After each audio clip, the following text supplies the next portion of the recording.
ಇದು the voice of Madiga news channel. ನಿಮ್ಮಿಂದ ನಿಮಗಾಗಿ ನಿಮಗೋಸ್ಕರ. ಇಲ್ಲಿಂದಲೇ ನಾನು ಸರ್ಕಾರಕ್ಕೆ ಮತ್ತು ನಮ್ಮ ಜನರಿಗೆ ಮನವಿ ಮಾಡುವಂಥ ಒಂದು ಸಂಪ್ರದಾಯಕ್ಕೆ ಕೈ ಹಾಕಿಬಿಟ್ಟಿದ್ದೀನಿ. ಇವತ್ತು ಕೂಡ ನಾನು ಇಲ್ಲಿ ಹೇಳ್ತಾ ಇರೋ ವಿಷಯ ಏನಂದರೆ ಒಳ ಮೀಸಲಾತಿ ವಿಷಯವಾಗಿ ಸ್ವಲ್ಪ ಗೊಂದಲದಲ್ಲಿದ್ದಾರೆ ನಮ್ಮ ಜನ. ಅವರಿಗೊಂದು ಸ್ಪಷ್ಟನೆ ಕೊಡಬೇಕು. ಆಮೇಲೆ ಸರ್ಕಾರ ಏನು ಮಾಡಬೇಕು ಅನ್ನೋದನ್ನು ಕೂಡ ನಾನು ಸ್ಪಷ್ಟವಾಗಿ ಹೇಳಬೇಕನ್ನೋ ದೃಷ್ಟಿ ಇಟ್ಕೊಂಡು ಇವತ್ತು ಪ್ರಶ್ನೆಗಳನ್ನು ಮಾಡ್ತಾಯಿದ್ದೀನಿ. ಒಳ ಮೀಸಲಾತಿ ಹೋರಾಟ ಭಾಳ ವರ್ಷಗಳ ಕಾಲ ನಾವು ಹೋರಾಟವನ್ನು ಮಾಡ್ಕೊಂಡು ಬಂದಿದ್ದೀವಿ.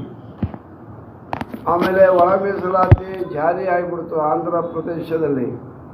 ಅದಕ್ಕೆ ಸ್ಟೇ ಕೊಟ್ಟರು. ಸುಪ್ರೀಂ ಕೋರ್ಟ್ನವರೆಗೂ ಹೋಗಿ ನಾವು ಸುಪ್ರೀಂ ಕೋರ್ಟ್ನಲ್ಲೂ ಕೂಡ ನಮ್ಮ ನೋವನ್ನು ಮತ್ತು ನಮ್ಮ ಹಿಂದುಳಿಕೆಯನ್ನು ನಮಗಾಗಿರುವಂಥ ಒಳ ಮೀಸಲಾತಿ ಪಡೆಯುವುದರಲ್ಲಿ ಆಗಿರುವಂಥ ಅನ್ಯಾಯವನ್ನು ಮನವರಿಕೆ ಮಾಡಿ ಇವತ್ತು ಸುಪ್ರೀಂ ಕೋರ್ಟ್ ಹೌದು ಅಂತಂದು ಹೇಳಿಬಿಟ್ಟು ಕಳೆದ 24 ಆಗಸ್ಟ್ 1ನೇ ತಾರೀಕು 2024 ಆಗಸ್ಟ್ 1ನೇ ತಾರೀಕು ಒಂದು ತೀರ್ಪು ಬರುತ್ತೆ. ಈ ತೀರ್ಪು ಏನು ಹೇಳುತ್ತೆ ಅಂತಂದರೆ, ಒಂದು ಸರಿಯಾದಂಥ ಇಂಪೆರಿಕಲ್ ಡಾಟಾ, ಅವರ ನಿಖರವಾದಂಥ ಮಾಹಿತಿಯನ್ನು ಪಡೆದು ಹಿಂದುಳಿಕೆಯನ್ನೆಲ್ಲ ಗಮನಿಸಿ ಒಳ ಮೀಸಲಾತಿಯನ್ನು ಮಾಡುವಂಥ ಅಧಿಕಾರ ಆ ರಾಜ್ಯ ಸರ್ಕಾರಕ್ಕೆ ಇದೆ ಅಂತಕ್ಕಂಥ ರಾಜ್ಯ ಸರ್ಕಾರಕ್ಕೆ ಅಧಿಕಾರ ಕೊಡುವಂತಹ ಕಾರ್ಯವನ್ನು ಆದೇಶವನ್ನು ಮುಖ್ಯ ನ್ಯಾಯಮೂರ್ತಿಗಳ ನೇತೃತ್ವದಲ್ಲಿ ಒಂದು ಐತಿಹಾಸಿಕವಾದಂತಹ ಒಂದು ತೀರ್ಪು ಬರುತ್ತೆ. ಆ ತೀರ್ಪು ಬಂದಾಗಲೇ ನಮಗೊಂದು ಸ್ವಲ್ಪ ಉಸಿರಾಟ ಆಡಲಿಕ್ಕೆ ಸಾಧ್ಯವಾಯಿತು. ಅದಾದಮೇಲೆ ನಿರಂತರವಾಗಿ ನಾವು ರಾಜ್ಯ ಸರ್ಕಾರದ ಮೇಲೆ ಒತ್ತಡ ಹಾಕ್ತಾ ಇದ್ದುದರಿಂದ ಅವರು ಕೂಡ ರಾಜ್ಯ ಸರ್ಕಾರ 24 ಆಗಸ್ಟು ಅಕ್ಟೋಬರ್ 22ನೇ ತಾರೀಕು 2024ರಲ್ಲಿ ಒಂದು ಕ್ಯಾಬಿನೆಟ್ನಲ್ಲಿ ಒಂದು ತೀರ್ಮಾನವನ್ನು ಮಾಡಿ ಒಳ ಮೀಸಲಾತಿ ನಾವು ಜಾರಿ ತರ್ತೀವಿ ಅಂತಂದು ಹೇಳಿ ಒಂದು ಆಯೋಗನೂ ಕೂಡ ನೇಮಕ ಮಾಡ್ತಾರೆ. ಆಯೋಗದ ರಿಪೋರ್ಟ್ ಎಲ್ಲ ಬರುತ್ತೆ. ರಿಪೋರ್ಟ್ ಎಲ್ಲ ತೆಗೆದುಕೊಳ್ತಾರೆ. ತೆಗೆದುಕೊಂಡು ಆದಮೇಲೆ ಒಂದು ಎಲ್ಲರಿಗೂ ಕೂಡ ಒಳ ಮೀಸಲಾತಿ ಹಂಚಿಕೆಯನ್ನು ಮಾಡ್ತಾರೆ. ಹಂಚಿಕೆ ಮಾಡೋ ಸಂದರ್ಭದಲ್ಲಿ ಈ 56% ಮೀಸಲಾತಿ ಇತ್ತು. ಆ 50 ಮೀಸಲಾತಿನ 56 ಮಾಡಿ ಹೊಂದ್ಬಿಟ್ಟಿದ್ರು ಹಿಂದೆ BJPಯವರು. 56% ಅದು 24% SC/STಗಳಿಗೆ. ಅವರು 2-3 ವರ್ಷಗಳ ಕಾಲ ಅದೇ ಮೀಸಲಾತಿಯ ಪ್ರಮಾಣವನ್ನು ಉದ್ಯೋಗದಲ್ಲಿ ಶಿಕ್ಷಣದಲ್ಲಿ ಕೂಡ ಪಡೆದರು. ಇದನ್ನು ಕೆಲವು ಸಹಿಸದ ವ್ಯಕ್ತಿಗಳು ಇಂದಿರಾ ಸಹಾನಿ ಕೇಸ್ನಲ್ಲಿ 50 ಮೀರಂಗಿಲ್ಲ 56 ಮಾಡಿ ಇವತ್ತು ಒಳ ಮೀಸಲಾತಿ ಅನುಷ್ಠಾನ ಆಗ್ತಾಯಿದೆ. ಇದು ಕಾನೂನು ಬಾಹಿರ ಮತ್ತು ಸಂವಿಧಾನ ವಿರುದ್ಧವಾಗಿರ್ತಕ್ಕಂಥದ್ದು ಅಂತಂದೇಳಿ ಒಬ್ಬರು ಹೈಕೋರ್ಟ್ಗೆ ಮನವಿಯನ್ನು ಮಾಡ್ತಾರೆ, ಅಪೀಲ್ ಮಾಡ್ತಾರೆ. ಅದಕ್ಕೆ ಹೈಕೋರ್ಟ್ನವರು ಹೌದು ನೀವು 56 ಮಾಡಿದ್ದನ್ನು 9th ಶೆಡ್ಯೂಲಿಗೆ ತಂದು ಪಾರ್ಲಿಮೆಂಟ್ನಲ್ಲಿ ಬಿಲ್ಲಾಗಿ ಪಾಸಾಗಿ ಮಾಡಬೇಕಾಯಿತು, ನೀವು ಹಾಗೆ ಮಾಡಿದಿರಿ. ಅದರಿಂದ ಈಗ ಅದನ್ನು ನಾವು ಅದಕ್ಕೆ ತಡೆಯಾಜ್ಞೆ ಕೊಡ್ತಾ ಇದ್ದೀವಿ. ಆದರೆ ರಾಜ್ಯ ಸರ್ಕಾರ ಅದನ್ನೇ ಅನುಸರಿಸಬೇಕು. SCಗಳಿಗೆ STಗಳಿಗೆ 3ನೇ ಅನ್ವಯಿಸಬೇಕು. 18% SC/STಗಳಿಗೆ ಮೀಸಲಾತಿಯನ್ನು ಅದರ ಮೊದಲೇ ನಿಗದಿಪಡಿಸಿದಂಥ ಅಂಕಿ ಸಂಖ್ಯೆಯಲ್ಲೇ ನೀವು ಮೀಸಲಾತಿಯನ್ನು ತರಬೇಕು ಅಂತ ಮಾಡಿಬಿಟ್ರು. ನಾವು ಒಳ ಮೀಸಲಾತಿನ 17% ನಾವು ತಂದು ಅನುಷ್ಠಾನ ಆಗಿಬಿಡ್ತು. ಎಲ್ಲ ಕಾನೂನಾಗಿದೆ, ಎಲ್ಲ ಆಗಿಬಿಟ್ಟಿದೆ. ಈಗ 17%ಗೆ ಈಗಾಗಲೇ ನಮಗೆ ಉದ್ಯೋಗದಲ್ಲಿ ಮೀಸಲಾತಿ, ಶಿಕ್ಷಣದಲ್ಲಿ ಮೀಸಲಾತಿ. ಉದ್ಯೋಗದಲ್ಲಿ ಅವರು ಸ್ಟೇ ಕೊಟ್ಟರು ಹೈಕೋರ್ಟ್ನವರು. ಉದ್ಯೋಗ ತುಂಬುವಾಗ ನೀವು 17 ತುಂಬಬಾರ್ದು, 15 ತುಂಬಬೇಕು ಅಂತಂದೇಳಿ ಹೇಳಿದ್ದಾರೆ. ನಮಗೇನಾಗ್ಬಿಡ್ತು, ಈಗ 17ರ ಪ್ರಕಾರ ಶಿಕ್ಷಣಕ್ಕೆ ಕೇಳಿದರು ಸ್ಟೇ ಕೊಡ್ರಿ ಅಂತೇಳಿ ಅವ್ರು ಕೊಟ್ಟಿಲ್ಲ. ಶಿಕ್ಷಣ ಕ್ಷೇತ್ರದಲ್ಲಿ ಈಗಾಗಲೇ ನಮ್ಮ ಯುವಕರಿಗೆ ನಮ್ಮ ಸಮುದಾಯದವರಿಗೆ ಈಗಾಗಲೇ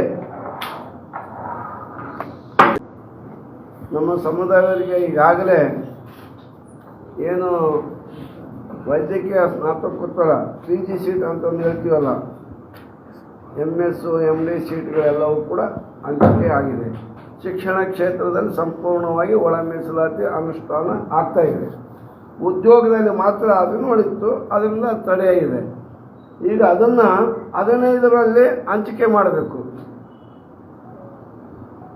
ಈ ಜನಸಂಖ್ಯೆ ಎಷ್ಟಿದೆಯೋ ನೋಡಿಬಿಟ್ಟು ಆ ಜನಸಂಖ್ಯೆಗೆ ಅನುಗುಣವಾಗಿ ಆಮೇಲೆ ನಾಗಮೋಹನ್ ದಾಸ್ ಅವರು ರೆಕಮೆಂಡ್ ಮಾಡಿದ ಆಧಾರದ ಮೇಲೆ ನಮಗೆ ಒಳ ಮೀಸಲಾತಿ ಹಂಚಿಕೆ ಮಾಡಿರೋದು ಸದಾಶಿವ ಆಯೋಗನೂ ನಮಗೆ 6% ರೆಕಮೆಂಡ್ ಮಾಡಿತ್ತು. ಆಮೇಲೆ ಮಾಧುಸ್ವಾಮಿ ಅವರು ಸಚಿವ ಸಂಪುಟದ ಒಂದು ಉಪಸಮಿತಿಯ ಮುಖ್ಯಸ್ಥರಾಗಿ ಅವರು ಕೂಡ 6% ನಮ್ಮ ಮಾದಿಗರಿಗೆ ಅಂತೇಳಿ ಹೇಳಿತ್ತು. ಆಮೇಲೆ ಭಾಳ ವೈಜ್ಞಾನಿಕವಾಗಿ ಸರ್ವೆ ಮಾಡಿ ಇಂಪಿರಿಕಲ್ ಡಾಟಾಕ್ಕೆ ಬಲ ತರುವಂತಹ ಕಾರ್ಯವನ್ನು ನಾಗಮೋಹನ್ ದಾಸ್ ಅವರು ಮಾಡಿ ಅವರು ಕೂಡ ನಮಗೆ 6% ತಂದಿದ್ದಾರೆ. 17% ಮೀಸಲಾತಿ ಇದ್ದಂಥ ಸಂದರ್ಭದಲ್ಲಿ ಇತರ ಸಮುದಾಯದವರು ಅದನ್ನೆಲ್ಲ ಒಪ್ಕೊಂಡ್ರು. ಆಯಿತು ಅನ್ನೋ ಮಟ್ಟದಲ್ಲಿ ಎಲ್ಲರೂ ಇದ್ದರು. ಈಗ 15% ಬಂತಲ್ಲ, ಪ್ರಪೋರ್ಷನೇಟ್ ಆಗಿ ಎಷ್ಟು ಬರಬೇಕು ಅನ್ನೋದು ನೋಡಿ ಮಾಡಬೇಕು. ನಮಗೆ 6% ಕೊಡ್ರಿ ಅಂತ ನಾವು ಕೇಳಿದ್ದೀವಿ. ಉಳಿದವ್ರಿಗೆ ಎಷ್ಟಿದೆ ಅಷ್ಟು ಅವರು ಹಂಚಿಕೆ ಮಾಡಬೇಕು. ಹಂಚಿಕೆ ಮಾಡೋಕ್ಕಾಗೇ 27ನೇ ತಾರೀಕು ಮುಖ್ಯಮಂತ್ರಿಗಳು ತಮ್ಮ ಸಚಿವ ಸಂಪುಟದ ಸಭೆಯನ್ನು ಕರೆದಿದ್ರು. ಅಲ್ಲಿ ಅಡ್ವೊಕೇಟ್ ಜನರನ್ನು ಕೇಳಿದಂತೆ ಈ ಚುನಾವಣೆ ಎಲ್ಲ ನಡೀತಾ ಇರೋದ್ರಿಂದ ಇದೇನಾದ್ರೂ ಕೋಡ್ ಆಫ್ ಕಂಡಕ್ಟ್ಗೆ ಒಳಗಾಗುತ್ತಾ ಅಂತೇಳಿ. ಹೌದು ಅಂತ ಅವ್ರು ಹೇಳಿದ್ದಕ್ಕೆ ಈ ಚುನಾವಣೆ ಆಗಲಿ, ಆದಮೇಲೆ ನಾವು ಮಾಡೋಣ ಅಂತಂದೇಳಿ ಬಿಟ್ಟಿದ್ದಾರೆ. ಆಮೇಲೆ ಅದಾದಮೇಲೆ ನಾವು ಮುಖ್ಯಮಂತ್ರಿಗಳು ಭೇಟಿ ಮಾಡಿದ್ವಿ. ಯಾವುದೇ ಉದ್ಯೋಗ ಅವು ಇವು ಯಾವ ತುಂಬಬಾರ್ದು, ಒಳ ಮೀಸಲಾತಿಯನ್ನು ಅಡಾಪ್ಟ್ ಮಾಡಿ ಅದನ್ನು ಅಳವಡಿಸಿ ಉದ್ಯೋಗವನ್ನು ತುಂಬಬೇಕು. ಈಗ ಉದ್ಯೋಗಾಕಾಂಕ್ಷಿಗಳು, ನಿರುದ್ಯೋಗಿಗಳು ಸಾಕಷ್ಟು ನಿರಾಶರಾಗಿಬಿಟ್ಟಿದ್ದಾರೆ. ನಮ್ಮನ್ನೊಳಗೊಂಡು ಬೇರೆ ಇತರ ಸಮುದಾಯದವರು ಎಲ್ಲರಿಗೂ ಕೂಡ ಅದು ನಿರಾಶೆ ಆಗಬಾರ್ದು. ಇನ್ನು ಇಷ್ಟು ದಿನವೇ ತಡೆದಿರಿ, ಇನ್ನು ಒಂದು 10 ದಿನ 9ನೇ ತಾರೀಕಿನ ಮೇಲೆ ನೀವು ಕೂಡಲೇ ಎಷ್ಟು ಹುದ್ದೆಗಳಿದೆ ಅವನ್ನೆಲ್ಲವನ್ನು ಕೂಡ ಯಾವ್ಯಾವ ಇಲಾಖೆಯಲ್ಲಿ ನೀವೇನು 56,432 ಹುದ್ದೆಗಳು ಖಾಲಿ ಇದ್ದಾವೆ ಅವನು ಕರಿತೀವಿ ಅಂತ ಹೇಳಿದಿರಲ್ಲ, ಯಾವ್ಯಾವ ಇಲಾಖೆಯಲ್ಲಿದೆಯೋ ಎಲ್ಲ ಇಲಾಖೆಯವರು ಕೂಡ ಸಿದ್ಧಪಡಿಸಿಟ್ಕೊಂಡಿರಬೇಕು. ಇದು 9ನೇ ತಾರೀಕು ಆದಮೇಲೆ ಈ ಒಳ ಮೀಸಲಾತಿಯ ಅನುಷ್ಠಾನ ಆಗುತ್ತೆ. ರೇಷಿಯೋ ಫಿಕ್ಸ್ ಆಗುತ್ತೆ, ಯಾರ್ಯಾರಿಗೆ ಎಷ್ಟು ಪ್ರಮಾಣದಲ್ಲಿ ಒಳ ಮೀಸಲಾತಿ ಕೊಡಬೇಕಂತ. ಅದು ಆರ್ಡ್ರ್ ಆದ ತಕ್ಷಣ ಎಲ್ಲ ಹುದ್ದೆಗಳನ್ನು ಕೂಡ ಕಾಲ್ಫರ್ ಮಾಡಿ ತುಂಬುವ ಪ್ರಕ್ರಿಯೆಯನ್ನು ಮಾಡಬೇಕು ಅಂತ ನಾವು ಹೇಳಿದ್ದೀವಿ. ಅದಕ್ಕೆ ಸರ್ಕಾರನೂ ಕೂಡ ಸಮ್ಮತಿಸಿದೆ, ಮುಖ್ಯಮಂತ್ರಿಗಳು ಆಗಲಿ ಅಂತಲೂ ಕೂಡ ಹೇಳಿದ್ದಾರೆ. ಅದರಿಂದ ಹೀಗಾಗಿ ನಮ್ಮ ಒಳ ಮೀಸಲಾತಿಗೆ ಒಳಪಡುವಂಥ ಯುವಕರು ಆತಂಕಕ್ಕೆ ಒಳಪಡೋದು ಬೇಕಾಗಿಲ್ಲ. 30-40 ವರ್ಷ ನಾವು ಹೋರಾಟ ಮಾಡಿ ಇಷ್ಟು ದಿನಗಳಿದ್ದೀವಿ. ಈಗ ಇನ್ನೊಂದು 10-15 ದಿನಕ್ಕೆ ಏನಾಗುತ್ತೆ ಕಾಯಿರಿ. ಅದೇ ರೀತಿ ಇತರ ಸಮುದಾಯದವರು ಕೂಡ ದಯಮಾಡಿ ನೀವು ಕೂಡ ನಿರಾಶರಾಗೋದು ಬೇಕಲ್ಲ, ಆತಂಕಕ್ಕೆ ಒಳಗೋದು ಬೇಕಾಗಿಲ್ಲ. ಬರೀ 56,000 ಅಲ್ಲ, ಇನ್ನೂ ಹೆಚ್ಚು ಹುದ್ದೆಗಳಿದ್ದಾವೆ. ಎಲ್ಲ ಹುದ್ದೆಗಳನ್ನು ಕೂಡ ತುಂಬಬೇಕು ಅಂತೇಳಿ ನಾವು ನಿಮ್ಮ ಪರವಾಗಿ ನಿಲ್ತೀವಿ ಅಂತಕ್ಕಂಥ ಮಾತನ್ನು ಇತರ ಸಮುದಾಯದವರಿಗೂ ಕೂಡ ನಾನು ಹೇಳೋಕ್ಕೆ ಇಚ್ಛಪಡ್ತೀನಿ. ಈಗ 2 ಉಪಚುನಾವಣೆ ನಡೀತಾ ಇದೆ. ಇದರಲ್ಲಿ ಕೆಲವು ವಾಟ್ಸಪ್ ನಾಯಕರುಗಳು ನಮ್ಮವರಿದ್ದಾರೆ. ಅವ್ರು ಇದನ್ನು ಸೋಲಿಸ್ಬಿಡ್ತೀವಿ ಅಂತ. ನಿಮ್ಗೆ ಸೋಲಿಸೋದು ಏನು ಬರ್ತದೆ? ನಿಮಗೆ ಅನುಷ್ಠಾನಕ್ಕೆ ತರೋದು ಯಾರು? ಅನುಷ್ಠಾನಕ್ಕೆ ತರೋದು ಸಿದ್ದರಾಮಯ್ಯನವರ ನೇತೃತ್ವದ ಕಾಂಗ್ರೆಸ್ ಸರ್ಕಾರ. ಸಿದ್ದರಾಮಯ್ಯನವರ ನೇತೃತ್ವದ ಕಾಂಗ್ರೆಸ್ ಸರ್ಕಾರ ಚುನಾವಣೆಯ ಪ್ರಣಾಳಿಕೆಯಲ್ಲೇ ಹೇಳಿತ್ತು, ಒಳ ಮೀಸಲಾತಿಯನ್ನು ನಾವು ಜಾರಿಗೆ ತರ್ತೀವಿ ಅಂತಂದೇಳಿ. ಆಮೇಲೆ ಚಿತ್ರದುರ್ಗದಲ್ಲಿ ನಡೆದಂಥ ಒಂದು ಐತಿಹಾಸಿಕ SC/ST ಸಮ್ಮೇಳನದಲ್ಲೂ ಕೂಡ ಚುನಾವಣೆ ಪೂರ್ವದಲ್ಲಿ ನಾವಿಲ್ಲಿ ಸಮ್ಮೇಳನ ಮಾಡಿದಾಗ ನಮ್ಮ ರಾಷ್ಟ್ರೀಯ ಅಧ್ಯಕ್ಷರಾದಂಥ ಮಲ್ಲಿಕಾರ್ಜುನ ಖರ್ಗೆ ಅವರ ಸಮ್ಮುಖದಲ್ಲೇ ನಾವು ಒಳ ಮೀಸಲಾತಿಯನ್ನು ಜಾರಿಗೆ ತರಲಿಕ್ಕೆ ಬದ್ಧರಾಗಿದ್ದೇವೆ ಅಂತಂದೇಳಿ ಆ ಸಮ್ಮೇಳನದಲ್ಲಿ ಘೋಷಣೆಯನ್ನು ಕೂಡ ಮಾಡಲಾಗಿತ್ತು. ಇಷ್ಟೆಲ್ಲ ಇದೆ. ಈಗಾಗಲೇ ಒಳ ಮೀಸಲಾತಿ ಜಾರಿ ಆಗಲಿಕ್ಕೆ ಬೇಕಾದಂಥ ಎಲ್ಲ ಕ್ರಮವನ್ನು ಕೂಡ ನಮ್ಮ ಸರ್ಕಾರ ಕಾಂಗ್ರೆಸ್ ಸರ್ಕಾರ ಸಿದ್ದರಾಮಯ್ಯ ನೇತೃತ್ವದ ಸರ್ಕಾರ ಕೈಗೊಂಡಿದೆ. ಅದೇನಪ್ಪ ಅಂತ ಹೇಳಿದ್ದೆ ಅಂದರೆ ಫಸ್ಟು ಜೀವ ಮಾಡಿದರು, ಒಳ ಮೀಸಲಾತಿ ಜಾರಿ ತರ್ತೀವಿ ಅಂತೇಳಿ. ನಾವು ಅದು ಜೀವ ಆದರೆ ಸಾಲದು, ಇದು ಕಾನೂನು ಆಗಬೇಕು, ಒಂದು ಬಿಲ್ಲಾಗಿ ಎರಡೂ ಸದನದಲ್ಲಿ ಚರ್ಚೆ ಆಗಬೇಕು, ನಂತರ ರಾಜ್ಯಪಾಲರಿಂದ ಅಂಗೀಕಾರ ಆಗಿ ಕಾನೂನಾಗಿ ಬರಬೇಕು, ಇದಕ್ಕೆ ಬಲ ತರಬೇಕು ಅಂತ ನಾವು ಹೇಳಿದಕ್ಕೆ ಇವತ್ತು ಆ ಒಳ ಮೀಸಲಾತಿಗೆ ನಾವು ಬದ್ಧರಿದ್ದೀವಿ ಅಂತಂದೇಳಿ ವಿಧಾನಸಭೆ ವಿಧಾನ ಪರಿಷತ್ತಿನಲ್ಲಿ ಆ ಬಿಲ್ಲನ್ನು ಮಂಡಿಸಿದ್ದಾರೆ. ಆ ಬಿಲ್ಲನ್ನು ಚರ್ಚೆ ಮಾಡಿದ್ದಾರೆ. ಎರಡೂ ಸದನದಲ್ಲೂ ಕೂಡ ಅವಿರೋಧವಾಗಿ ಆ ಬಿಲ್ಲು ಪಾಸಾಗಿದೆ. ಆ ಬಿಲ್ಲನ್ನು ರಾಜ್ಯಪಾಲರಿಗೆ ಕಳಿಸಿದ್ದಾರೆ. ಗೌರವಾನ್ವಿತ ರಾಜ್ಯಪಾಲರು ಕೂಡ ಅದನ್ನು ಒಪ್ಪಿ ಅಂಗೀಕರಿಸಿ ಕಳಿಸಿದ್ದಾರೆ. ಈ ಕಾನೂನು ಆಯಿತು, ಎಲ್ಲ ಆಗಿದೆ. ಇನ್ನೇನು ಕೇವಲ 15%, 17 ಇದ್ದದನ್ನು 15 ಬಂತಲ್ಲ, ಅದೇ ಒಂದು ಕಾರಣ ವಿಳಂಬ ಆಗ್ತಿರೋದು ಅಷ್ಟೇ. ಅದನ್ನು 9ನೇ ತಾರೀಕು ಆದಮೇಲೆ ಮುಖ್ಯಮಂತ್ರಿಗಳು ತಮ್ಮ ಸಚಿವ ಸಂಪುಟದ ವಿಶೇಷ ಒಂದು ಸಭೆಯನ್ನು ಕರೆದು ಇತ್ಯರ್ಥ ಮಾಡ್ತಾರೆ. ಅಲ್ಲಿವರೆಗೂ ಕೂಡ ತಾಳ್ಮೆಯಿಂದ ಇರಬೇಕು. ಮೇಲೆ ಇಲ್ಲಿ ಎರಡು ಉಪಚುನಾವಣೆಯಲ್ಲೂ ಕೂಡ ನಮ್ಮ ಜನರು ಕಾಂಗ್ರೆಸ್ಸಿನ ಸಾಂಪ್ರದಾಯಿಕವಾದಂಥ ಮತದಾರರು, ಕಾಂಗ್ರೆಸ್ಗೆ ನಾವು ಓಟ್ ಹಾಕಿಸ್ತೀವಿ, ಕಾಂಗ್ರೆಸ್ಸನ್ನೇ ಗೆಲ್ಲಿಸ್ತೀವಿ. ಆದರೆ ಆಕ್ರೋಶಕ್ಕೊಳಗಾಗಿ ಮಾಡಲಿಲ್ಲ ಅಂತೇಳಿ ಕೆಲವು ನಿರಾಶರಾಗಿ ಎರಡೂ ಕಡೆ ಕಾಂಗ್ರೆಸ್ ಸೋಲಿಸ್ಬಿಡ್ಬೇಕು ಅಂತ ಹೇಳ್ತಕ್ಕಂಥ ವಾಟ್ಸಪ್ ನಾಯಕರಿಗೆ ನಾನು ಹೇಳೋದೇನೆಂದರೆ, ನೀವು ಸೋಲಿಸಿದ್ರೆ ನಿಮಗೇನು ಸಿಗುತ್ತೆ? ಗೆಲ್ಲಿಸಿದ್ರೆ ನಮಗೆ ಮುಖ್ಯಮಂತ್ರಿಗಳ ಹತ್ರ ಹೋಗಿ ನೋಡಿ, ನಾವೆಲ್ಲ ಗೆಲ್ಲಿಸಿದ್ದೀವಿ, ನಾವು 23ರ ಸಾರ್ವತ್ರಿಕ ಉಪಚುನಾವಣೆಯಲ್ಲೂ ನಿಮ್ಮನ್ನು ಗೆಲ್ಲಿಸಿದ್ದೀವಿ, ಈಗಲೂ ಕೂಡ ಗೆಲ್ಲಿಸಿದ್ದೀವಿ, ಕೂಡಲೇ ಆದೇಶ ಮಾಡಿ ನಮ್ಮ ಒಂದು ಕಣ್ಣೀರನ್ನು ಒರೆಸುವಂಥ ಕೆಲಸನ ನೀವು ಮಾಡಬೇಕು ಅಂತೇಳಿ ಅವರಲ್ಲಿ ಮನವರಿಕೆ ಮನವಿ ಮಾಡುವಂಥ ಕೆಲಸಕ್ಕೆ ಅನುಕೂಲ ಆಗುತ್ತೆ. ಈ ದಿಶೆಯಲ್ಲಿ ಎಲ್ಲ ನಮ್ಮ ಸಮುದಾಯದ ಯುವಕರು ಬಾಗಲಕೋಟೆ ಮತ್ತು ದಾವಣಗೆರೆಯಲ್ಲಿ ಸಕ್ರಿಯವಾಗಿ ಪಾಲ್ಗೊಂಡು ಕಾಂಗ್ರೆಸ್ ಅಭ್ಯರ್ಥಿಗೆ ಮತ ನೀಡಿ ಅವ್ರನ್ನ ಜಯಶೀಲನಾಗಿ ಮಾಡಬೇಕು ಅಂತೇಳಿ ಅವರಲ್ಲಿ ವಿನಂತಿ ಮಾಡ್ತೀನಿ. ನಾನು ಕೂಡ ದಾವಣಗೆರೆಯವನು, ದಾವಣಗೆರೆ ಕ್ಷೇತ್ರ ಎಲ್ಲ ನನಗೆ ಚೆನ್ನಾಗಿ ಗೊತ್ತಿರ್ತಕ್ಕಂಥದ್ದು. ಅಲ್ಲಿನ ಅಭ್ಯರ್ಥಿ ಒಳ್ಳೆ ಸಮರ್ಥವಾಗಿರ್ತಕ್ಕಂಥ ಅಭ್ಯರ್ಥಿನ ಹಾಕಿದ್ದಾರೆ, ಆತನೂ ಕೂಡ ಗೆಲ್ತಾನೆ. ಅಲ್ಲಿ ಬಾಗಲಕೋಟೆಯಲ್ಲಿ ಮೇಟಿ ಅವ್ರ ಮಗ ಉಮೇಶ್ ಅವ್ರನ್ನ ಹಾಕಿದ್ದಾರೆ, ಅವರು ಕೂಡ ಗೆಲ್ತಾರೆ. ನಾನು ಬಾಗಲಕೋಟೆಗೂ ಕೂಡ ಹೋಗಿ ಬರ್ತೀನಿ. ಇವೆರಡು ಕ್ಷೇತ್ರದಲ್ಲಿ ಕಾಂಗ್ರೆಸ್ ಪಕ್ಷ ಗೆಲ್ಲುತ್ತೆ. ಆಮೇಲೆ 9ನೇ ತಾರೀಕಲ್ಲಿ ಆದಮೇಲೆ ಒಳ ಮೀಸಲಾತಿ ಜಾರಿಗೆ ಬರುತ್ತೆ. ನಾನು ಇನ್ನೊಂದು ಹೋಗ್ಬಿಟ್ಟು ಹೇಳೋಣ ಅಂತ ಇದ್ದೀನಿ ಸರ್ಕಾರಕ್ಕೆ. ಆಯಿತು, ನೀವು 9, 10ನೇ ತಾರೀಕು ಮಾಡಿಬಿಡಿ, ತೀರ್ಮಾನ ಮಾಡಿ. ಏಪ್ರಿಲ್ 14 ಬಾಬಾ ಸಾಹೇಬ್ ಅಂಬೇಡ್ಕರ್ ಅವರು ಹುಟ್ಟಿದಂಥ ದಿನ, ಮೀಸಲಾತಿ ಕೊಟ್ಟಂಥ ಒಬ್ಬ ಜನಕ, ವಿಶ್ವಜ್ಞಾನಿ, ಸಾಮಾಜಿಕ ನ್ಯಾಯವನ್ನು ಎತ್ತಿಡಿದಂಥವನು, ಶೋಷಿತ ಸಮುದಾಯಗಳಿಗೆಲ್ಲ ಈ ಸಂವಿಧಾನದ ಸವಿಯನ್ನು ಉಣಬಡಿಸಿದಂಥ ಒಬ್ಬ ಮಹಾತ್ಮ ಬಾಬಾ ಸಾಹೇಬ್ ಅಂಬೇಡ್ಕರ್ ಅವರ ಜನ್ಮದಿನವಾದ ಏಪ್ರಿಲ್ 14ನೇ ತಾರೀಕು ಆದೇಶ ಬರುವಂಥ ಕಾರ್ಯವನ್ನು ಈ ಸರ್ಕಾರ, ಸಿದ್ದರಾಮಯ್ಯನವರ ನೇತೃತ್ವದ ಸರ್ಕಾರ ಮಾಡಬೇಕು ಅಂತೇಳಿ ಸಂದರ್ಭದಲ್ಲಿ ನಾನು ಒತ್ತಾಯ ಮತ್ತು ಮನವಿಯನ್ನು ಮಾಡಲಿಕ್ಕೆ ಇಚ್ಛೆಪಡ್ತೀನಿ. ಅದರಿಂದ ನಮ್ಮ ಯುವಕರು ಅಲ್ಲಿವರೆಗೂ ಕೂಡ ತಾಳ್ಮೆಯಿಂದ ಇದ್ಬಿಡಿ. ಎಲ್ಲೆಲ್ಲಿದ್ದರೂ ಯಾವ ಹೋರಾಟವನ್ನು ಮಾಡೋದು ಬೇಕಾಗಿಲ್ಲ, ಯಾವ ಊರನ್ನು ಕೂಡ ಬಂದ್ ಮಾಡೋಕ್ಕೆ ಹೋಗ್ಬೇಡ್ರಿ, ಯಾವುದೇ ಹೆದ್ದಾರಿಗಳನ್ನು ಬಂದ್ ಮಾಡೋಕ್ಕೆ ಹೋಗಬಾರ್ದು. ಊರು ಬಂದ್ ಮಾಡೋದ್ರಿಂದ ನಿಮಗೇನು ಸಿಗುತ್ತೆ? ಬೇರೆ ಜನ ಎಲ್ಲರೂ ಕೂಡ ನಮಗೆ ವಿರೋಧ ಮಾಡ್ತಾರೆ, ಇವರು ಸಮಸ್ಯೆ ತಗೊಂಬಂದು ನಮಗಾಗ್ತಾರೆ ಅಂತೇಳಿ. ನಮ್ಮ ಸಮಸ್ಯೆ ಏನಿದ್ರು ಸರ್ಕಾರದ ಮೇಲೆ ಒತ್ತಾಯ ಹಾಕಬೇಕು.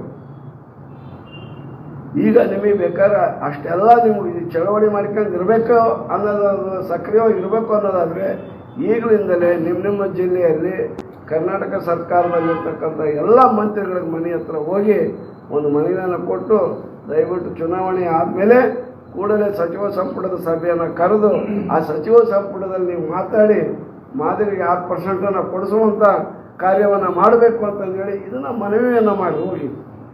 ಎಷ್ಟು ಜನ ಬೇಕಾದ್ರೂ ಹೋಗಿ ಅವ್ರ ಮನೆಗೆ ಹೋಗಿ ಹಾರ ಹಾಕಿ ಮಾಡಿ. ಪ್ರತಿಭಟನೆ ಅಲ್ಲ, ಗೊತ್ತಾಯ್ತಾ? ಪ್ರತಿಭಟನೆ ಅಲ್ಲ, ಅವ್ರಿಗೆ ಹೋಗಿ ಗೌರವಿಸಿ ಹಾರ ಶಾಲೆ ಹಾಕಿ, ನಮಗೆ ಇಷ್ಟು ವರ್ಷ ನಾವು ಹೋರಾಟ ಮಾಡಿದ್ದೀವಿ, ಸರ್ಕಾರ, ಸಿದ್ದರಾಮಯ್ಯನವ್ರ ಸರ್ಕಾರ ಒಳ ಮೀಸಲಾತಿ ಜಾರಿ ತಂದಿದೆ, ಈಗ 15% ಮೇಲೆ ಹಂಚಿಕೆ ಮಾಡಬೇಕು, ಹಂಚಿಕೆ ಮಾಡಿಬಿಟ್ಟು ಒಳ ಮೀಸಲಾತಿನ ಕೊಡಿಸಿ ಅಂತಂದೇಳಿ ಅವ್ರು ಎಲ್ಲರಿಗೂ ಕೂಡ ಮನವಿ ಮಾಡಬೇಕು ಅಂತಂದೇಳಿ ಎಲ್ಲ ಹೋರಾಟಗಾರರಲ್ಲಿ ನಾನು ಮನವಿಯನ್ನು ಮಾಡ್ತೀನಿ. ಇತ್ತೀಚೆಗೆ ಇತರೆ ಸಮುದಾಯಗಳು ಹೋರಾಟ ಮಾಡಿ ಬಿಲ್ಡಪ್ ಆಗ್ತಾರೆ. ಹಾಂ, ಹೇಳ್ತಾರೆ ನಮ್ಗೆ ಒಳ ಮೀಸಲಾತಿ ಬೇಡ, ಅಂಬೇಡ್ಕರ್ ಮೀಸಲಾತಿ ಬೇಕು ಅಂತ ಹೇಳ್ತಾರೆ. ಅಂಬೇಡ್ಕರ್ ಯಾವ ಮೀಸಲಾತಿ ಅಂತ? ಅಂಬೇಡ್ಕರ್ ಮೀಸಲಾತಿ ಎಲ್ಲ ಕೇಳೋದು ಅವ್ರದ್ದೇ ಒಂದು ಮೀಸಲಾತಿ ಇರಬೇಕು. ಅಂಬೇಡ್ಕರ್ ಮೀಸಲಾತಿ ಕೊಟ್ಟಿರೋದು ಎಲ್ಲರೂ ಕೂಡ ಸಮಾನವಾಗಿ ಹಂಚ್ಕೊಂಡು ತಿನ್ರಿ ಅಂತ. ಹಂಚಿಕೆಯಲ್ಲಿ ವ್ಯತ್ಯಾಸ ಆದರೆ, ಹಂಚಿಕೆಯಲ್ಲಿ ಅನ್ಯಾಯ ಆದರೆ, ಹಂಚಿಕೆಯಲ್ಲಿ ಏನಾದರೂ ಪೂರ ಕಡೆಗಣಿಸಲ್ಪಟ್ಟಿದ್ರೆ ಆ ಸಂದರ್ಭದಲ್ಲಿ ಅವರನ್ನಿಗೂ ಕೂಡ ಹಂಚಿಕೆ ಆಗೋ ರೀತಿಯಲ್ಲಿ ನೋಡ್ಕೊಳ್ಳೋದೇ ಬಾಬಾ ಸಾಹೇಬ್ ಅಂಬೇಡ್ಕರ್ ಅವರ ತತ್ವ. ತಟ್ಟೆಯಲ್ಲಿರೋ ಅನ್ನನ ಹಂಚಿ ತಿನ್ನಬೇಕು, ಪೂರ ನಾನೇ ತಿನ್ನಬೇಕು ಅನ್ನೋದೇನಿದೆಯಲ್ಲ ಅದು ಅಂಬೇಡ್ಕರ್ ವಾದ ಮತ್ತು ಸಂವಿಧಾನದ ವಿರೋಧ ನಡೆ. ಇವರು ಕೂಡ ನಾಗಮೋಹನ್ ವರದಿಯನ್ನು ಅವೈಜ್ಞಾನಿಕವಾಗಿದೆ ಅಂತಲೇ ವಾದ ಮಾಡ್ತಾರೆ. ಹೌದು, ಅವರು ಸದಾಶಿವ ಆಯೋಗದ ವರದಿನೂ ಅವೈಜ್ಞಾನಿಕ, ಮಾಧವ ಸ್ವಾಮಿ ಅವರು ಸಚಿವ ಸಂಪುಟದ ಉಪಸಮಿತಿ ಅಧ್ಯಯನ ಮಾಡಿ ಕೊಟ್ಟಿರ್ತಕ್ಕಂಥ ವರದಿನೂ ಅವೈಜ್ಞಾನಿಕ, ನಾಗಮೋಹನ್ ದಾಸರವರು ಶ್ರಮ ಹಾಕಿ ಒಬ್ಬ ಹೈಕೋರ್ಟಿನ ಮೇಧಾವಿ ನಿವೃತ್ತ ನ್ಯಾಯಮೂರ್ತಿ ರಾಜ್ಯದಲ್ಲಿ ಎಲ್ಲ ಕಡೆಗೂ ಕೂಡ ವ್ಯಾಪಕವಾದಂಥ ಪ್ರಚಾರ ಮಾಡಿ ಮನೆ ಮನೆಗೂ ಹೋಗಿ ಸರ್ವೆ ಮಾಡ್ಕೊಂಬಂದಿದ್ದಾರೆ. ಇಂಪಿರಿಕಲ್ ಡಾಟಾ ಕರೆಕ್ಟಾಗಿದೆ, ನಿಖರವಾದಂಥ ಡಾಟಾ, ನಿಖರವಾದಂಥ ಇದು ದತ್ತಾಂಶ ಅದನ್ನು ಒದಗಿಸಿದ್ದಾರೆ. ಯಾರು? ನಾಗಮೋಹನ್ ದಾಸರವರು. ಅವ್ರು ಕೊಟ್ಟಿರ್ತಕ್ಕಂಥ ವರದಿ ಸಂವಿಧಾನಬದ್ಧವಾಗಿದೆ, ಅಂಬೇಡ್ಕರ್ ಆಶಯಕ್ಕೆ ತುಂಬ ಹತ್ತಿರವಾಗಿರ್ತಕ್ಕಂಥ ವರದಿ.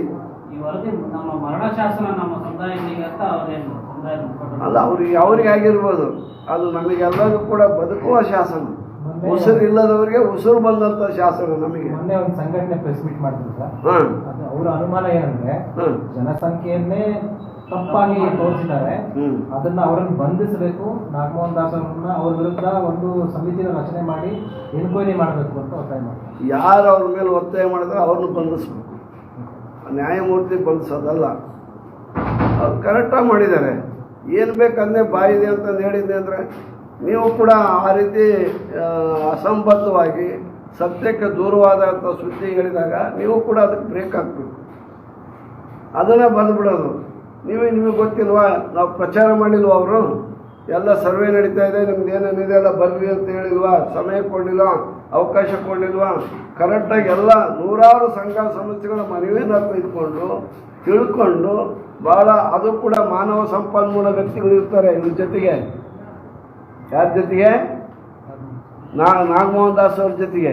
ಅಂಥ ಎಲ್ಲ ತಜ್ಞರು ಸರ್ವೇನ ಯಾವ ರೀತಿ ಮಾಡಬೇಕು, ಆಮೇಲೆ ಇದು ಈ ರೀತಿ ಜನಸಂಖ್ಯೆ ಯಾವ್ಯಾವ ರೀತಿ ಗ್ರೋತ್ ಆಗುತ್ತೆ, ಯಾವ ರೀತಿ ನಿಯಂತ್ರಣ ಆಗುತ್ತೆ, ಯಾವ ರೀತಿ ಜನ ಹಿಂದುಳಿದಿದ್ದಾರೆ, ಎಲ್ಲ ಇವುಗಳನ್ನೆಲ್ಲ ಕೂಡ ಅಧ್ಯಯನ ಮಾಡಿ ಅದು ಕೊಟ್ಟಿರ್ತಕ್ಕಂಥ ಒಂದು ಅತ್ಯುತ್ತಮವಾದಂಥ ಸಂವಿಧಾನಕ್ಕೆ ಹತ್ತಿರವಾಗಿರ್ತಕ್ಕಂಥ ಬಾಬಾ ಸಾಹೇಬ್ ಅಂಬೇಡ್ಕರ್ ಒಪ್ಪುವಂಥ ಒಂದು ವರದಿ ನಾಗಮೋಹನ್ ದಾಸ್ ಅವರ ವರದಿ.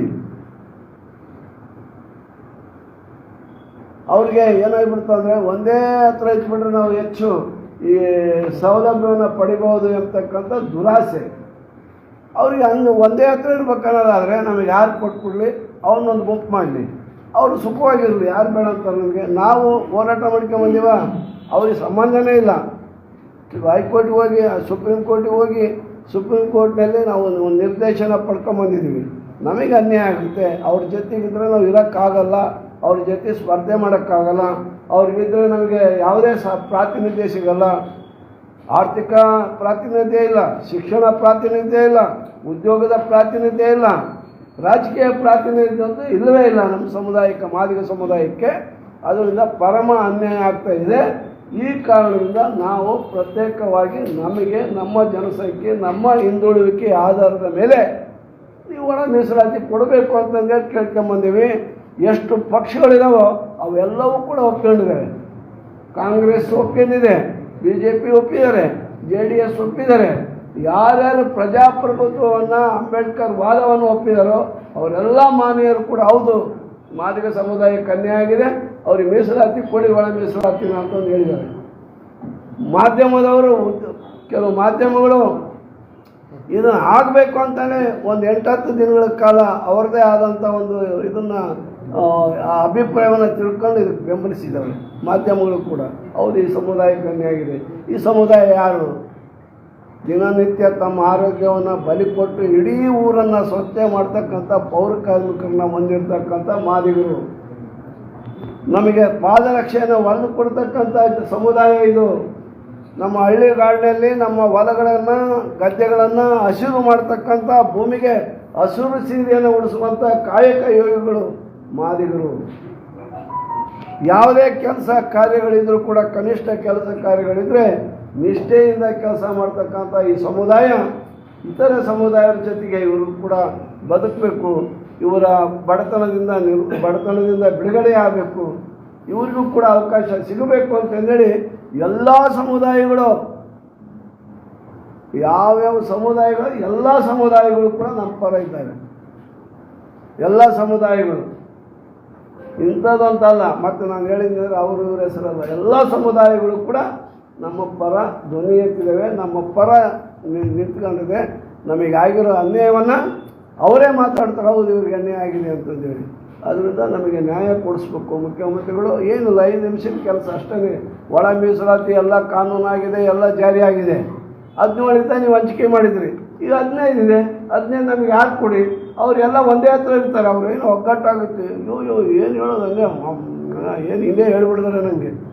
ಅಯ್ಯೋ ಅಯ್ಯೋ ಅಯ್ಯೋ ನಾವೆಲ್ಲ ಒಗ್ಗಟ್ಟಾಗಿದ್ವಿ, ಒಗ್ಗಟ್ಟಾಗಿ ನಾನು ಆರಾಮಾಗಿ ತಿಂತಾ ಇದ್ದೆ, ಎಂಥ ಅನಾಹುತ ಆಗಿಬಿಡ್ತಲ್ಲ, ಎಂಥ ಇದಾಗಿಬಿಡ್ತಲ್ಲ ಅಂತಂದೇಳಿ ಪಾಪ ಕಣ್ಣೀರು ಹಾಕ್ತಿದ್ದಾರೆ. ಅವನ್ನೆಲ್ಲ ಒಗ್ಗಟ್ಟಾಗಿ ಇಟ್ಬಿಡಿ, ನಮ್ಮನ್ನು ಮಾತ್ರ ಪ್ರತ್ಯೇಕವಾಗಿ ಮಾಡಿಬಿಡಿ. ತಮಿಳ್ನಾಡಿನಲ್ಲಿ ಹಂಗೆ ಮಾಡಿರೋದು. ತಮಿಳ್ನಾಡಿನಲ್ಲಿ ನಾವು ಹೊಡ್ತಾ ಇದ್ವಿ. ನಾವು ಕರುಣಾನಿಧಿ ಮಾನವಂತ ಕಣ್ಣೀರು ಒರೆಸ್ಬಿಟ್ಟು ನಡಿ ನಿಮಗೆ 3% ಸುಖವಾಗಿರ್ರಿ ಅಂದರು. ಈ ನೋಡಿದವರೆಲ್ಲ ನೀವು ಇಟ್ಬಿಡ್ರಪ್ಪ ಆರಾಮಾಗಿ ಅಂತಂದು ಹೇಳಿದ್ರು. ತಿಳಿದ್ರೆ ಹಂಗೆ ಅವ್ರದ್ದೊಂದು ಗುಂಪು ಮಾಡಿ ಅವ್ರನ್ನೆಲ್ಲರನ್ನೂ ಕೂಡ ಕರೆಕ್ಟಾಗಿ ಅವ್ರು ಇಟ್ಬಿಡ್ಲಿ. ಅವರು ಅಂಬೇಡ್ಕರ್ ವಾದನ ಮಂಡಿಸ್ಲಿ. ಅವ್ರಿಗಿಂತ ಹೆಚ್ಚಿನ ಅಂಬೇಡ್ಕರ್ ವಾದವನ್ನು ನಾವು ಮಂಡಿಸ್ತೀವಿ. ಅಂಬೇಡ್ಕರ್ ನಾವು ಪ್ರೀತಿಸ್ತೀವಿ. ಸಂವಿಧಾನವನ್ನು ನಾವು ರಕ್ಷಣೆ ಮಾಡ್ತೀವಿ ಅಲ್ವಾ? ಇದು ನಮ್ಮ ವಾದ, ಇದು ನಮ್ಮ ಬೇಡಿಕೆ, ಇದು ನಮ್ಮ ಪ್ರತಿಪಾದನೆ.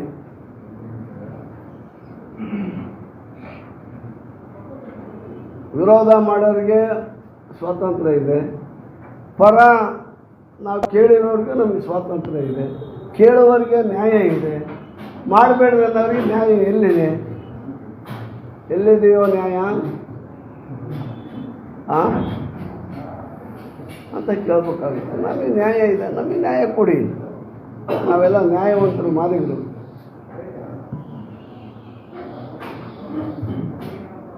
ಹೇಳಿ ಸರ್. ಮತ್ತೆ ಸರ್, ಒಳ ಮೀಸಲಾತಿ ವಿಳಂಬ ಮಾಡ್ತಿರೋರು ಯಾರು ಇದ್ದಾರೆ? ಎಲ್ಲಿ ಸರ್ ಒಳ ಮೀಸಲಾತಿ ಎಲ್ಲಿ ಯಾರು ವಿಳಂಬ ಮಾಡಿಲ್ಲ. ಅಲ್ಲ, ದೊಡ್ಡ ನಾಯಕರು ಏನಾದರೂ ಕೈ ಮಾಡೋದು? ಯಾವ ದೊಡ್ಡ ನಾಯಕರಿಲ್ಲ, ಏನಿಲ್ಲ.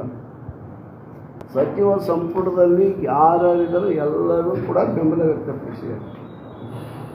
ಒಳ ಮೀಸಲಾತಿ ಆಗಬೇಕು ಅಂತಂದು ಹೇಳಿಬಿಟ್ಟು ವಿಧಾನಸಭೆಯಲ್ಲಿ ಬಿಲ್ ಆಗಿದೆ, ಆಮೇಲೆ ಅಪ್ರೂವ್ ಆಗಿದೆ ಕ್ಯಾಬಿನೆಟ್ನಲ್ಲಿ. ಹೀಗಾಗಿ ಒಳ ಮೀಸಲಾತಿಯ ವಿರೋಧಿಗಳು ಯಾರೂ ಇಲ್ಲ. ಪಾಪ ಇವರು ಏನೋ ಕೆಲವರು ಮಹನೀಯರು ಇದನ್ನು ಏನೋ ಅಡ್ಡಿಪಡಿಸ್ಬೇಕು, ಏನಾರ ಮಾಡಬೇಕು, ಇದು ಹಿಂಗೆ ಇರಲಿ, 15 ಇರಲಿ, ಹಳೇದೇ ಇರಲಿ ಅಂತೇಳಿ ಪಾಪ ಪ್ರತಿಪಾದಿಸ್ತಾ ಇದ್ದಾರೆ. ಹಂಗೆ ಹೇಳಿದ್ದೇನೋ ಸ್ವಲ್ಪ ನಾವು ಜಾಸ್ತಿ ನ್ಯೂಸ್ನಲ್ಲಿರ್ಬೋದು ಅಂತೇಳಿ ತಿಳ್ಕೊಂಡು ಹಂಗೆ ಮಾಡ್ತಾಯಿದ್ದಾರೆ. ಯಾವಾಗಲೂ ಕೂಡ ವಿಷಯದ ಫಲ ಇದ್ದರೆ ಅದು ಹೆಚ್ಚು ಪ್ರಚಾರ ಮಾಡಲ್ಲ ಮಾಧ್ಯಮಗಳು, ಅದರ ವಿರುದ್ಧವಾಗಿದ್ದರೆ ಹೆಚ್ಚು ಪ್ರಚಾರ ಮಾಡ್ತಾವೆ. ಹೀಗಾಗಿ ನಮ್ಮ ಸಾಮಾಜಿಕ ನ್ಯಾಯದ ವಿರುದ್ಧವಾಗಿರೋದ್ರ ಬಗ್ಗೆ ಹೆಚ್ಚು ಪ್ರಚಾರ ಆಗ್ತಾಯಿದೆ. ಅವರು ಕೇಳ್ಕೊಳ್ಳಿ, ನಾವು ಕೇಳ್ಕೊಳ್ತೀವಿ. ಅವ್ರನ್ನ ನಾವು ಟೀಕೆನೇ ಮಾಡೋಕ್ಕೆ ಹೋಗಲ್ಲ. ಯಾಕೆ ವಿರೋಧ ಮಾಡ್ತೀವಿ ಅಂತಲೂ ನಾವು ಕೇಳೋಲ್ಲ. ನಾನೇ ಅವ್ರು ಕೇಳೋಕ್ಕೆ ನಮ್ಮದೇನಿದೆ, ನಮ್ಮ ಹಕ್ಕನ್ನು, ನಮಗೆ ಸಿಕ್ಕಿರ್ತಕ್ಕಂಥ ಸೌಲಭ್ಯವನ್ನು, ನಮಗಾಗಿರ್ತಕ್ಕಂಥ ಅನ್ಯಾಯವನ್ನು, ನಮ್ಮ ಹಿಂದುಳಿಕೆಯನ್ನು ಗಮನಿಸಿ ನೀವು ಈಗಾಗಲೇ ಒಳ ಮೀಸಲಾತಿಯನ್ನು ಜಾರಿ ತಂದಿದ್ದೀರಿ. 17 ಕೊಟ್ಟರೆ 17% ಇದ್ದಾಗ ಈಗ 15% ಬಂದಿದೆ, ಅದು ಹಂಚಿಕೆ ಮಾಡಿ ಕೊಟ್ಬಿಡಿ ಅಂತ ಕೇಳೋದಷ್ಟೇ ನಮ್ಮ ನ್ಯಾಯ.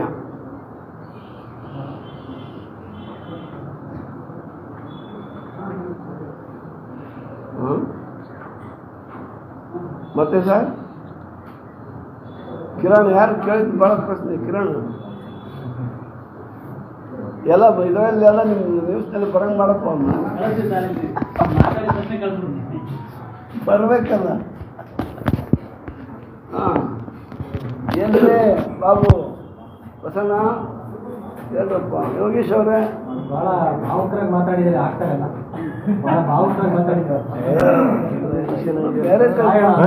ಬೇರೆ ಟೈಪ್ ಯಾಕಂದ್ರೆ ಈಗ ನಾನು ಅಲ್ಲಿ ವಿಧಾನಸೌಧ ಮುಂದೆನೇ ಮಾತಾಡ್ಬಿಟ್ಟೆ ಎಲ್ಲ ಒಂದಿನ, ಅವತ್ತಿನ ದಿನ ಎಲ್ಲ ಟಿ ವಿಯಲ್ಲೂ ಕೂಡ ಕವರ್ ಆಗ್ತದೆ ಎಲ್ಲರೂ. ನಾನು ಅಲ್ಲೇ ಪ್ರೆಸ್ ಮೀಟ್ ಮಾಡಿ ಬರ್ಬೋದಾಯ್ತು, ಬೇಡ ಅಂತಂದೇಳಿ ಇಲ್ಲಿ ಬಂದಿದ್ದೀನಿ ಮಾಡ್ತೀನಿ. ಸರ್, ಉಪಚುನಾವಣೆ ನಡೀತಿದ್ದಲ್ಲ ಬಾಗಲಕೋಟೆ ಮತ್ತು ದಾವಣಗೆರೆ, ಕಾಂಗ್ರೆಸ್ ಗೆಲ್ಲುತ್ತೆ ಅನ್ನೋ ಭರವಸೆ ಇದೆ ಸರ್? ಗೆಲ್ಲುತ್ತೆ, ಗೆದ್ದಾಗಿದೆ. ರಿಸಲ್ಟ್ ಬರ್ಬೇಕು ಅಷ್ಟೇ. ಓಟ್ ಹಾಕಿರೋದು, ಓಟ್ ಹಾಕ್ಬಿಟ್ಟು ರಿಸಲ್ಟ್ ಬರ್ಬೇಕು ಅಷ್ಟೇ. ನೀನು ದ ವಾಯ್ಸ್ ಆಫ್ ಮಾದಿಗ, ನಿಮ್ಮಿಂದ ನಿಮಗಾಗಿ, ಸತ್ಯದ ಪರವಾಗಿ, ಸಮಾನತೆಯ ಹಾದಿಯಲ್ಲಿ.